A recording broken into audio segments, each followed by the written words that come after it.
El país enfrenta un doble desafío: retomar esta senda de convergencia fiscal y también reconstruir los colchones fiscales que representan nuestros activos del Tesoro Público, en particular los fondos soberanos, ¿no? Con el fin de fortalecer la capacidad de nuestro país para enfrentar shocks externos, ante escenarios de mayor incertidumbre global que estamos viendo y crecientes presiones de gasto, como las que describí en la presentación. Y abordar ese desafío exige que se corrijan los desequilibrios fiscales existentes con una estrategia de mediano plazo que sea exigente pero a la vez realista y creíble para fortalecer la credibilidad de nuestro marco fiscal. Desde una perspectiva de la sostenibilidad fiscal, creemos como Consejo que es fundamental mantener una trayectoria estable o decreciente de la deuda como proporción del PIB, ubicándola por debajo de su nivel prudente. Y en ese marco, valoramos nuevamente que el proyecto de ley contemple medidas a impulsar el crecimiento económico y que se complemente con esfuerzos de ajuste de gasto. No obstante, también hemos señalado que presenta estos déficits fiscales al menos hasta el año 2031.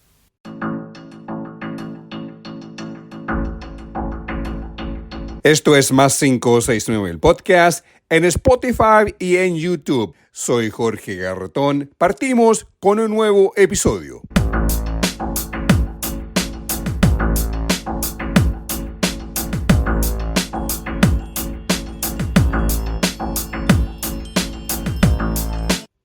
Esto es Más 569, el podcast, episodio 119. Soy su productor, editor y presentador Jorge Garretón.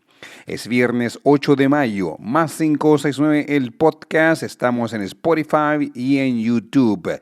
Para nuestro desarrollo y crecimiento depende de tu ayuda. Sí, de tu ayuda para que Más 569, el podcast, siga su camino como medio opinante en política y economía. Participa y en YouTube danos tu like. En Spotify selecciona el símbolo más, así puedes invitar a otras personas para que accedan al podcast.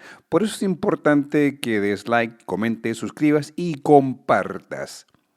En este episodio nos vamos de lleno a la economía. El Consejo Fiscal Autónomo estuvo este martes pasado en la Comisión de Hacienda, donde expuso sobre el informe unánime sobre la propuesta del ministro de Hacienda a su plan de reconstrucción del país. El informe es lapidario. Vamos al episodio 119 del podcast Más 569.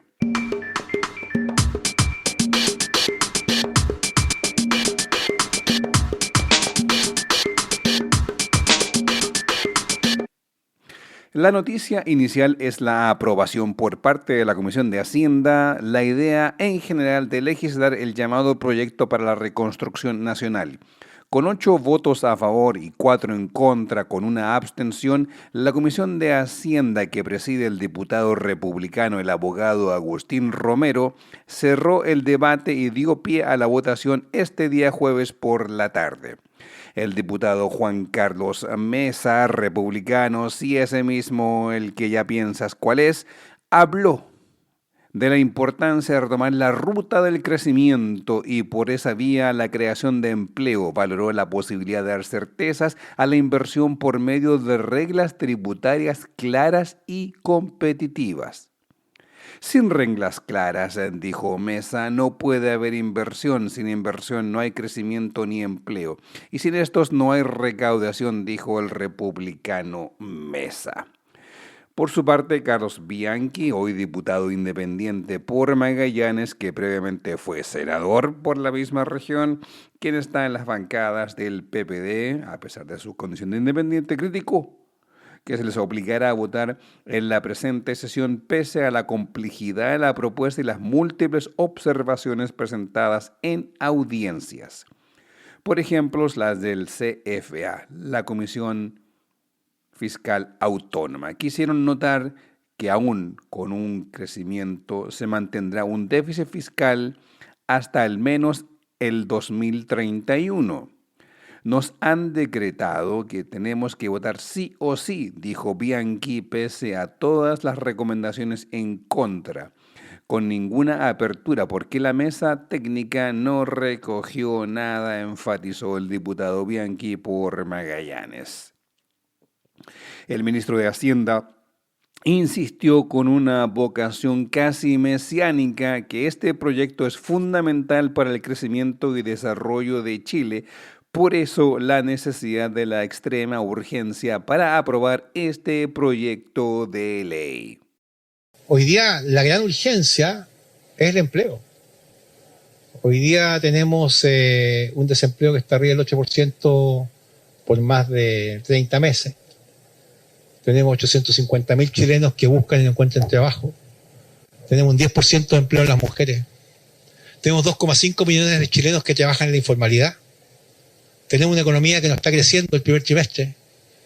Tenemos ingresos tributarios no cobre que están cayendo. Y por lo tanto hoy día crecer, generar empleo y generar más remuneraciones es nuestra primera prioridad. Es un imperativo ético y por lo tanto no admite quitarle la urgencia al proyecto. Este proyecto es de suma urgencia precisamente para devolverle la esperanza y el progreso a Chile.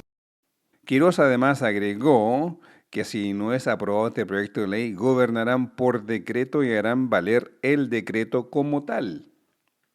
El diputado socialista que participó en el debate, Daniel Manucheri, dentro de la Comisión de Hacienda, pero del cual no es integrante, ya que la derecha no permitió la presencia del PS en la Comisión de Hacienda de la Cámara, dijo que este proyecto, tal como sencillamente está, lleva a Chile a la bancarrota. Lo que hoy día nosotros estamos viendo es que órganos como el Consejo Fiscal Autónomo, el Fondo Monetario Internacional, la CMF están diciéndole al país que el proyecto, la ley de los súper ricos, como la está planteando el gobierno, no solo es un mal proyecto, es un riesgo para Chile, es un riesgo fiscal. Por tanto, lo que nosotros creemos que lo serio que debe hacer el presidente es poner los intereses del país por sobre sus pequeños intereses particulares. Y lo que el gobierno debe hacer es retirar este proyecto y convocar a todos los actores a una mesa técnica seria para poder constituir un proyecto que realmente pueda generar crecimiento, empleo y desarrollo para nuestro país. Eso sería lo serio que debería ser un presidente de la República, no lo que está pasando hoy día, en donde órganos importantes están diciendo que este proyecto puede llevar a un precipicio a nuestro país. Nosotros se lo hemos preguntado al gobierno, no nos han permitido hacerles preguntas personalmente, solo por escrito, y no ha respondido qué es lo que va a suceder con el déficit fiscal en este país, de dónde van a sacar la plata para paliar este déficit que va a generar su proyecto, porque pareciera que solo tienen dos alternativas: recorte de derechos sociales y más deuda. Por su parte, la presidenta del Partido Socialista, la senadora por el Maule, Paulina Bodanovich, insiste en la necesidad de que esta reforma requiere ser debatida con calma y con altura de miras para así lograr analizarlo en profundidad. Y sí nos interesa que se entienda que aquí, como se ha señalado, no hay capricho, no hay revancha, no hay un ánimo obstruccionista como se trata de instalar. Aquí sí hay oposición y le hablamos fuerte y claro al presidente Kast. Retírele la urgencia al proyecto, que el gobierno no insista en ir contra la corriente, porque aquí no es la oposición la que está en contra, es el FMI, es el Banco Central, es el Consejo Fiscal Autónomo que ha hecho recomendaciones que no han sido oídas. Y desde la derecha, la propia ex candidata de Chile Vamos, Evelyn Matei, lo ha dicho. Entonces, no puede ser que todos estemos equivocados y el gobierno esté en lo correcto. Que el gobierno escuche, porque hemos tenido un gobierno hasta ahora sordo e indolente. Bueno, este jueves el proyecto pasó la primera valla legislativa en la Comisión de Hacienda con la idea de legislar este proyecto llamado de reconstrucción del país. Durante el breve tiempo esta semana, la comisión sesionó, la Comisión de Hacienda, en doble jornada, escuchando diversos exponentes como al exministro de Hacienda del gobierno de Gabriel Boric, Mario Marcel, y a otros economistas como Andrea Repeto o Klaus Schmidt-Hebel, quien se pronunció a favor del proyecto. Raro que no. el exministro Mario Marcel. Escucharemos su opinión lapidaria sobre este proyecto de ley y la escucharemos en el episodio 120 del podcast que es escuchado los días lunes, así que estén atentos a aquello. Bueno, también estuvo el Consejo Fiscal Autónomo, que fue el día martes, que estuvo presente después de la presentación del ministro de Hacienda, el día lunes, el ministro Jorge Quirós. La presidenta del Consejo Fiscal Autónomo, Paula Benavides, estuvo este martes en la Comisión de Hacienda donde presentó la visión del Consejo Fiscal Autónomo en relación al megaproyecto de austeridad fiscal con recortes a los impuestos corporativos a los más ricos del país, al 1% de Chile, dueños de las grandes fortunas. Tras el regreso de la pausa, escucharemos los puntos salientes de la exposición de la economista Paula Benavides, la presidenta del Consejo Fiscal Autónomo, la CFA.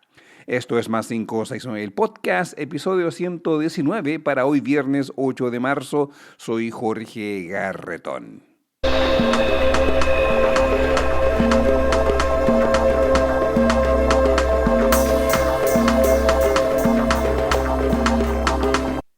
De regreso en el podcast, el Consejo Fiscal Autónomo, representado por su presidenta, presentó su análisis del proyecto de nombre mesiánico, Reconstrucción del País.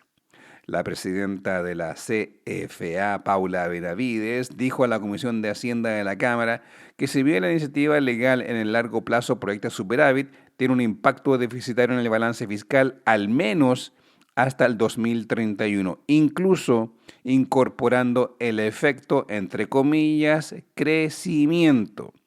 Asimismo, advierte Benavides, el proyecto compromete gasto fiscal con alta certeza en el corto plazo y reduce ingresos permanentes, mientras que los efectos positivos dependen de ingresos futuros más inciertos asociados al crecimiento, entre comillas, chorreo, lo que podría traducirse en un deterioro del balance fiscal si este no se materializa en la magnitud y velocidad estimada, dificultando retomar una senda de convergencia fiscal, me refiero a déficit deuda y superávit, y aumentando el riesgo de sobrepasar el nivel prudente de la deuda pública. El nivel prudente de la deuda pública en Chile es estimado en el 45% del Producto Interno Bruto, el PIB. Primero escuchemos la introducción que realiza Paula Benavides ante la Comisión de Hacienda de la Cámara de Diputados y Diputadas.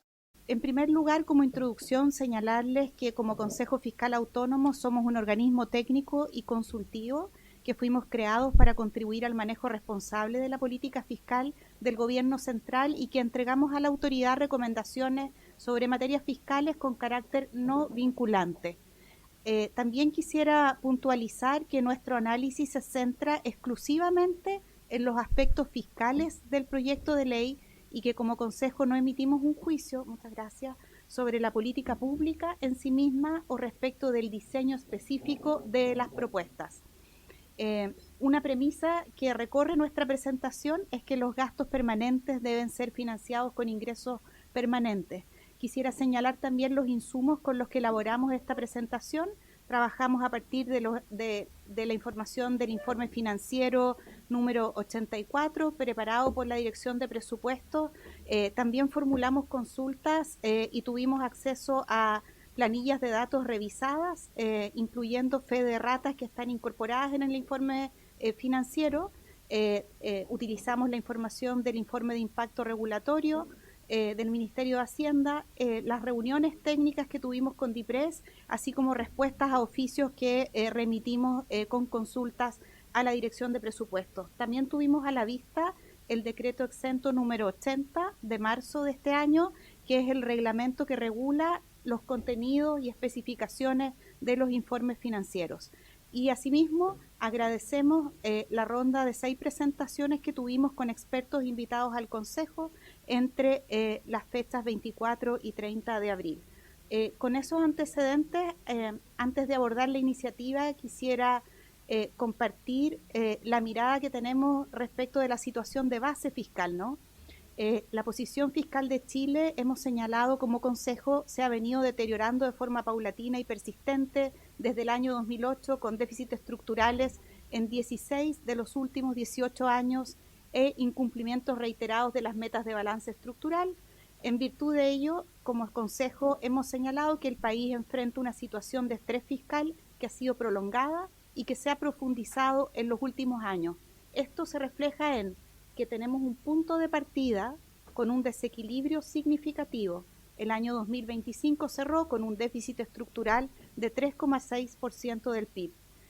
Si miramos los datos del mediano plazo, no existen holguras, ¿verdad? Son nulas, con déficits estructurales proyectados en todo el horizonte de la programación financiera, con una tendencia que ha sido creciente de la deuda bruta, que se acerca al umbral que hemos definido como prudente en el país de 45% del PIB, y con fondos soberanos que se ubican con una tendencia decreciente y en niveles reducidos. Por ejemplo, el Fondo de Estabilidad Económica y Social se ubica en un saldo de 1% del PIB versus recomendaciones de organismos internacionales para países como el nuestro que plantean que debiese tener un nivel en torno a 5 y 7% del PIB. Por lo tanto, este contexto exige que el informe financiero que vamos a abordar del proyecto de ley se aborde con un enfoque de prudencia fiscal, y este enfoque de prudencia sea considerado como punto de partida de los escenarios del proyecto. Este gráfico muestra lo que señalaba previamente. Las barras en rojo son los años con déficits estructurales negativos y el punto de partida de menos 3,6 en el último año con cierre preliminar del año 2025. El siguiente gráfico muestra la evolución que ha tenido la deuda bruta, la deuda neta y los activos en nuestro país, con una deuda creciente desde el 2008, y las barritas son el nivel de los activos del Tesoro Público, con una tendencia decreciente, ubicándonos en un nivel de activos totales del Tesoro Público de 4,1% del PIB. En ese marco general de nuestras funciones, la mirada que nosotros hemos dado y la situación fiscal de inicio, paso a continuación a analizar los antecedentes principales del proyecto. En primer lugar, señalar que el proyecto combina tres cosas. Primero, medidas de gasto, algunas de mayor gasto, otras de contención de gasto. Segundo, modificaciones tributarias. Y tercero, medidas de simplificación regulatoria. Estas últimas con el objeto de elevar el crecimiento tendencial de la economía. También tener como contexto que el proyecto implica medidas transitorias y otras que son de carácter permanente. Y por lo tanto, en este informe financiero vamos a ver que existen efectos fiscales directos y, por otro lado, efectos fiscales indirectos que hemos llamado de segunda vuelta, que son aquellos que están asociados al crecimiento económico. Y durante el análisis preliminar que hemos hecho del informe financiero, hemos identificado observaciones sobre cifras, supuestos y cálculos presentados. Varias de estas observaciones fueron objeto de solicitudes de información a DIPRES, las que fueron respondidas mediante los oficios que comenté al inicio de la presentación. En relación a los efectos fiscales directos, es decir, aquellos que no incluyen el efecto de mayor crecimiento, a nivel agregado, ¿qué vemos? Vemos efectos por el lado de los gastos, ingresos, y me refiero luego al total. Por el lado del gasto hay componentes transitorios con compromisos también permanentes que se extienden en todo el horizonte de proyección. Por ejemplo, uno de los componentes transitorios son los recursos para el Fondo Extraordinario Transitorio, Fondo de Emergencia Transitorio, perdón, y otros componentes permanentes, ¿no? Y las presiones de gasto, producto de estos efectos directos, en el corto plazo son de 0,07% del PIB en el 2026, pero se anticipa un ahorro fiscal de 0,02% del PIB en 2030, alcanzando a 0,04% del PIB en régimen. Por el lado de los ingresos, en los efectos fiscales directos, el proyecto también tiene medidas transitorias que adelantan recaudación y otras permanentes, ¿cierto? Como la rebaja de impuesto primera categoría. En agregado, todo este conjunto de medidas que afectan los ingresos implican una reducción de los ingresos tributarios equivalente a 0,73 puntos del PIB en 2030. Usamos como referencia el año 2030, dado que es el último año de la programación financiera de la actual administración, y 0,48% del PIB en 2050. Por lo tanto, sumando los efectos de gasto y de ingreso, el efecto directo total del proyecto es de un déficit persistente en todo el horizonte de evaluación, alcanzando un máximo de 0,71 puntos del PIB en 2030 y de 0,43 puntos del PIB en 2050. Déficit fiscal es el resultado del análisis realizado por la CFA, la presidenta de la Comisión Fiscal Autónoma, Paula Benavides. Recordemos que el Consejo Fiscal Autónomo es un organismo independiente creado mediante la Ley 20.148 del año 2019, reemplazando al Consejo Fiscal Asesor que había sido creado en 2013 por el Ministerio de Hacienda. Este consejo es de carácter técnico y consultivo con personalidad jurídica y patrimonio propio y se relaciona con el presidente de la República a través del Ministerio de Hacienda. El consejo está sometido a las disposiciones del Decreto Ley 1263 del año 75 del Ministerio de Hacienda, orgánico de Administración Financiera del Estado, y está bajo la fiscalización de la Contraloría General de la República en términos del gasto. Haciendo ese recordatorio, Paula Benavides presentó por casi una hora la realidad de este mesiánico proyecto llamado de reconstrucción nacional. Ahora escuchemos las conclusiones que estima el Consejo Fiscal Autónomo sobre proyecto de ley de reconstrucción. Habla su presidenta Paula Benavides. Cierro con algunas conclusiones y reflexiones. El país enfrenta un doble desafío: retomar esta senda de convergencia fiscal y también reconstruir los colchones fiscales que representan nuestros activos del Tesoro Público, en particular los fondos soberanos, ¿no?, con el fin de fortalecer la capacidad de nuestro país para enfrentar shocks externos ante escenarios de mayor incertidumbre global que estamos viendo y crecientes presiones de gasto como las que describí en la presentación. Y abordar ese desafío exige que se corrijan los desequilibrios fiscales existentes con una estrategia de mediano plazo que sea exigente pero a la vez realista y creíble para fortalecer la credibilidad de nuestro marco fiscal. Desde una perspectiva de la sostenibilidad fiscal, creemos como Consejo que es fundamental mantener una trayectoria estable o decreciente de la deuda como proporción del PIB, ubicándola por debajo de su nivel prudente.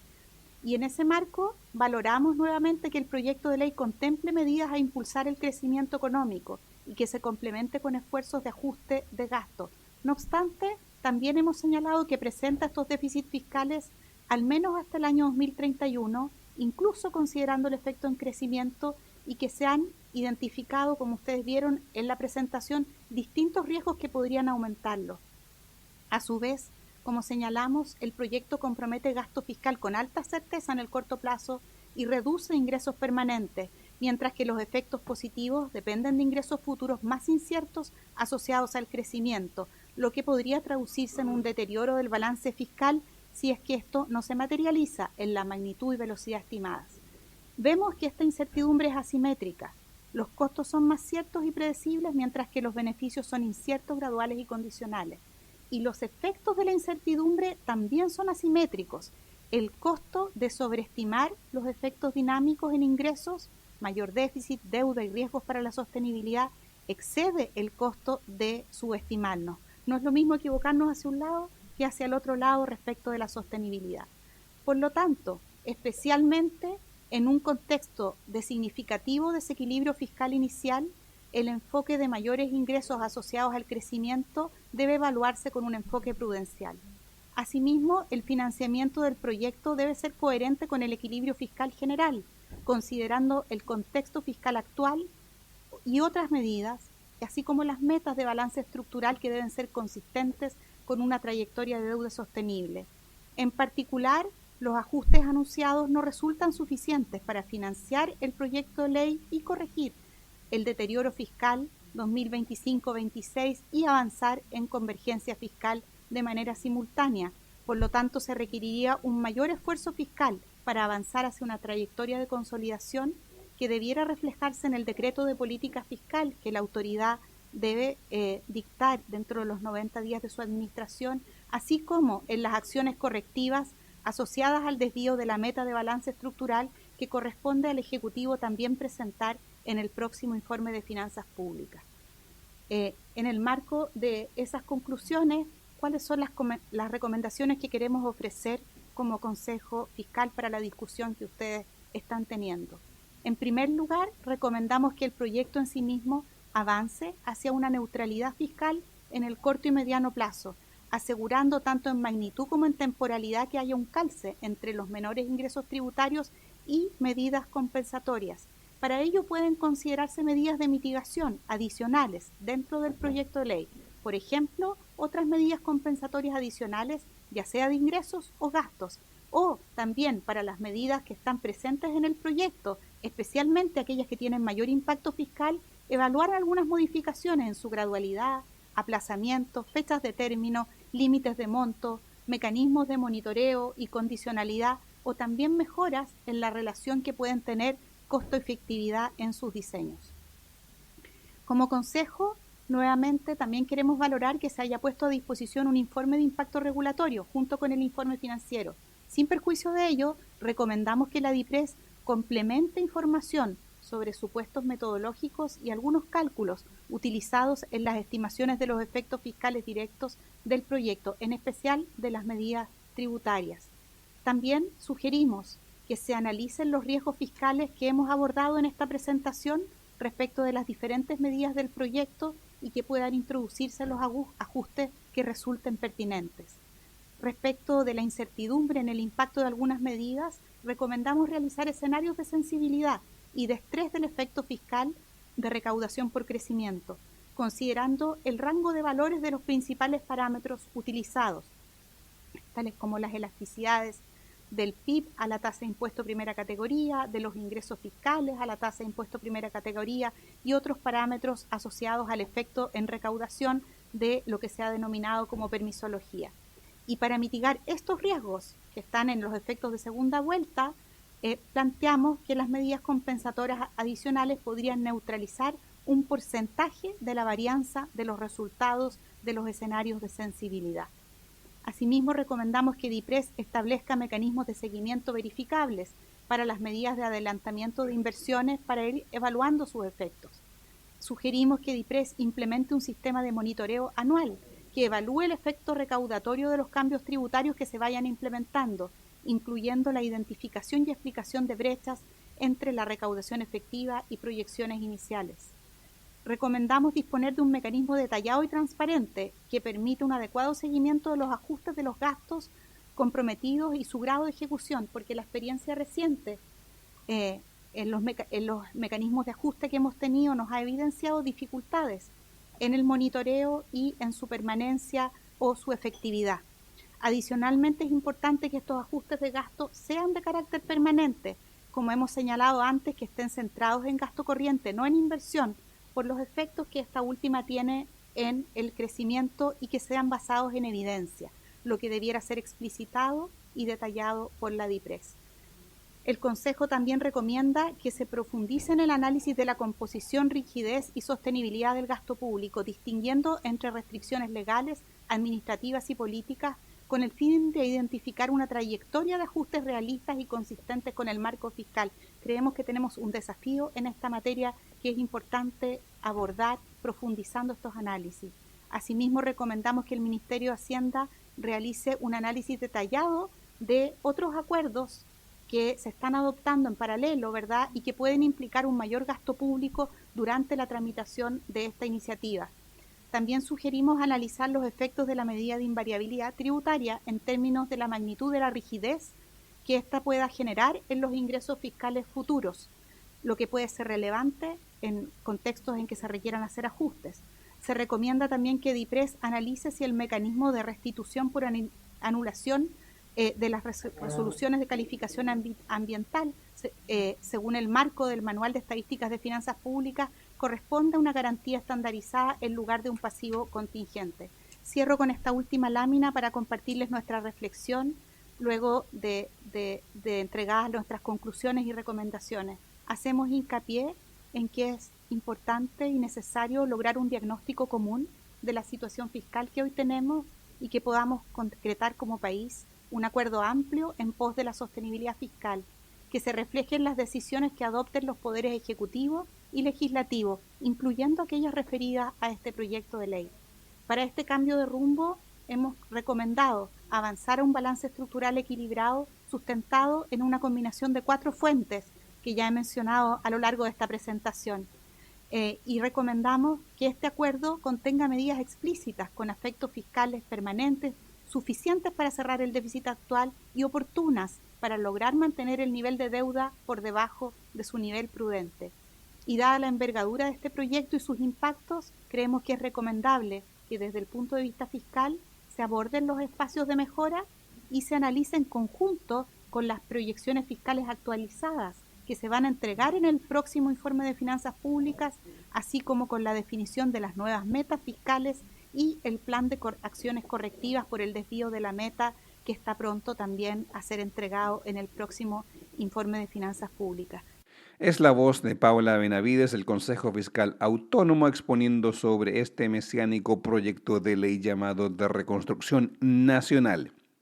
Recordemos lo que dijo el Consejo mediante su presidenta Paula Benavides, que el Consejo recomienda avanzar hacia un balance estructural equilibrado sustentado en una combinación de 4 fuentes. Primero, mayor crecimiento tendencial, nuevos ingresos tributarios, ganancia permanente de eficiencia y ajuste del gasto y reducción de la evasión y elusión tributaria.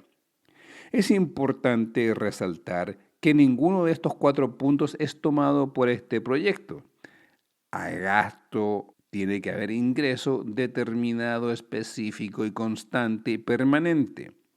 Lo que queda claro, o muy claro, es un déficit fiscal permanente por 4 años, una recaudación menor, transferencia de impuestos a los bolsillos de los más ricos y lo único que espera es el crecimiento. Una esperanza que mediante la reducción de impuestos a los ricos, los más ricos de Chile, quienes verán con una recaudación menor del Estado, transferencia de impuestos a los bolsillos, de sus bolsillos los ricos de Chile, los cuales ellos, de su muy buena voluntad, van a invertir y chorrear su capital para que haya crecimiento en Chile. Política del chorreo, en otras palabras. Política anacrónica, neoliberal y completamente antihistórica de los Chicago Boys acá en Chile, de Ronald Reagan en Estados Unidos y Margaret Thatcher en Gran Bretaña. Todos redujeron impuestos en los años 80 para que los ultra ricos se hicieran más ricos. El chorreo nunca ocurrió. Hoy, lo que vemos en Europa y en Norteamérica es un gran problema de inequidad fiscal, un gran problema de inequidad societario, es decir, transferencia de recursos de la clase media y trabajadora hacia los más ricos. Como lo que dice hoy en Estados Unidos, se dice hoy en Estados Unidos, en Gran Bretaña y Europa, que toda transferencia de riqueza desde todos nosotros a los más ricos es una redistribución de la riqueza, desde abajo hacia arriba, hacia los multimillonarios. Por lo tanto, la gran masa, la gran mayoría de los ciudadanos en Europa, en Estados Unidos y en otras latitudes y en Chile también, ellos, el 1% de la sociedad, están acumulando riqueza de forma desmesurada en desmedro del resto de la población con políticas de austeridad constante y permanente en la cual los impuestos son siempre recortados en favor de los multimillonarios, los ultra ricos. Es lo que en Gran Bretaña, es lo que en Estados Unidos llaman lucha de clases y lo dicen claramente.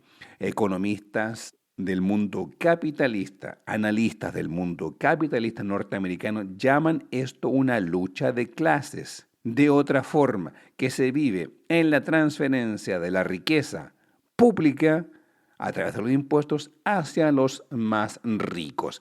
Y eso es lo que está imperando o se cree o se pretende implementar en el Chile de José Antonio Kast en la presidencia.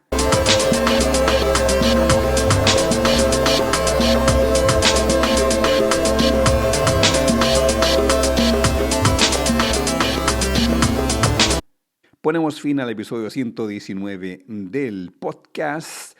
Soy su productor, editor y presentador Jorge Garretón. Para desarrollar este podcast especializado en política y economía, es importante tu participación y en YouTube da like. En Spotify selecciona el símbolo más. Así muchas más personas pueden acceder al podcast, por eso es importante tu ayuda. Además, comenta, suscríbete y comparte. En TikTok compartimos una cápsula de 3 minutos con notas relevantes de la política y economía del país, las cuales puedes acceder a ellas en TikTok visitando podcast más 569 y en YouTube las columnas de opinión que están en los Reels o los Shorts de YouTube. Que disfruten un buen Día de la Madre este día domingo, que tengan un muy buen fin de semana. Regresamos el día lunes con el episodio 120.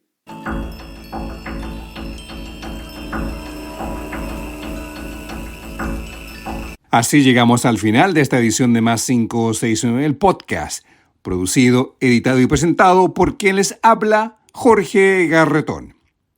La música que acompaña el podcast es cortesía de Edgardo Moreno. La música acompañada en la presentación y salida de este podcast lleva el nombre de Too Cold del álbum Drips. El tema que acompaña los intermedios es el tema Rumba Courage del álbum Canciones. Para escuchar la música de Edgardo Moreno, los invito a visitar bandcamp.com y buscar por Edgardo Moreno. El arte que acompaña este podcast es del artista Alejandro Balbontín. Lo encuentras en alejandrobalbontin.com. Para mayor información, contáctate en nuestras plataformas en Spotify, YouTube, Instagram, Facebook, Twitter X o en TikTok. Por mail puedes escribirnos a podcast+569@gmail.com.